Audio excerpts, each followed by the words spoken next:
ಸ್ನೇಹಿತರೆ, ಇದು ರೆಡ್ ಇನ್ನಲ್ಲಿ ಬರುತ್ತೆ. ಭಾಳ ಜನ ಕೇಳ್ತಿದ್ರು ರೆಡ್ ಇನ್ನು. ಭಾಳ ಕಷ್ಟಪಟ್ಟು ಹುಡುಕಿದ್ದೀನಿ. ಭಾಳ ಚೆನ್ನಾಗಿದೆ. 4 ಹಲ್ಲಲ್ಲಿದೆ. ನೋಡಿ ಹಸು ಯಾವ ರೀತಿ ಇದೆ ಅಂತ. ಟಾಪ್ ಹಸು, ಕ್ವಾಲಿಟಿ ಹಸು ನೋಡಿ. 1,35,000. ರೆಡ್ ಇನ್ನು ಸಿಗೋದೇ ಕಷ್ಟ. ಅಂಥದ್ರಲ್ಲಿ ಹಲ್ಲಲ್ಲಿ ಮತ್ತು ಈ ರೀತಿ ಸಿಗಬೇಕು ಅಂತ ಹಸು ಭಾಳ ಕಷ್ಟ ನೋಡಿ. ಬ್ರೀಡ್ ಮಾತ್ರ ಇನ್ನೂ 20 ದಿನ ಟೈಮ್ ಇದೆ. ಬ್ರೀಡ್ ಮಾತ್ರ ಭಾಳ ಸೂಪರಾಗಿದೆ ನೋಡಿ. ಬೇಕಾದ್ರೆ 1,35,000. ಫ್ಯಾಟು ಡಿಗ್ರಿಗೂ ಸಮಸ್ಯೆ ಇಲ್ಲ, ಹಾಲಿಗೂ ಸಮಸ್ಯೆ ಇಲ್ಲ. ಸೂಪರ್ ಹಸು. 1,35,000. ಬೇಗ ನೋಡಿ ಬುಕ್ ಮಾಡ್ಕೊಳ್ಳಿ. ಸೂಪರಾಗಿದೆ ಹಸು. ರೆಡ್ ಇನ್ ಸಿಗೋದೇ ಕಷ್ಟ. ಅಂಥದ್ರಲ್ಲಿ ಹುಡುಕಿದ್ದೀನಿ. ಭಾಳ ಜನ ರೆಡ್ ಇನ್ ಕೇಳ್ತಾಯಿದ್ರು. ನೋಡಿ ಕ್ವಾಲಿಟಿ ಹೇಗಿದೆ ಅಂಥೇಳಿ.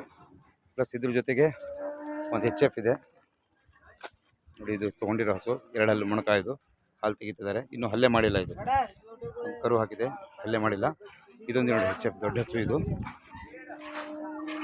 ತುಂಬ ಚೆನ್ನಾಗಿದೆ. 4 ಹಲ್ಲಲ್ಲಿದೆ. ಬಾಟಮ್ ಭಾಳ ಚೆನ್ನಾಗಿ ಮಾಡಿದೆ ನೋಡಿ. ಬೇಕಾದರೂ ಬುಕ್ ಮಾಡ್ಕೊಳ್ಳಿ. ಇದು 1,30,000. 1,30,000 ನೋಡಿ. ಬೇಕಾದ್ರೆ ಬೇಗ ಬುಕ್ ಮಾಡ್ಕೊಳ್ಳಿ ಸ್ನೇಹಿತರೆ. ನೋಡಿ ಭಾಳ ಚೆನ್ನಾಗಿದೆ ನೋಡಿ. ಯಾರಿಗೆ ಇಷ್ಟ ಆಗಿದೆ ಅಂತ ಫೋನ್ ಮಾಡಿ ಬುಕ್ ಮಾಡ್ಕೊಳ್ಳಿ ಸ್ನೇಹಿತರೆ. ಭಾಳ ಚೆನ್ನಾಗಿದೆ ಹಸು, ಕ್ವಾಲಿಟಿ ಇದೆ. ಇದು ಬುಕ್ ಆಗಿದೆ. ಇದು ನೋಡಿ. ಇದು ಹಸು ಹೇಗಿದೆ ಅಂತ ನೋಡಿ. 1,35,000. ಬೇಗ ಬುಕ್ ಮಾಡ್ಕೊಳ್ಳಿ.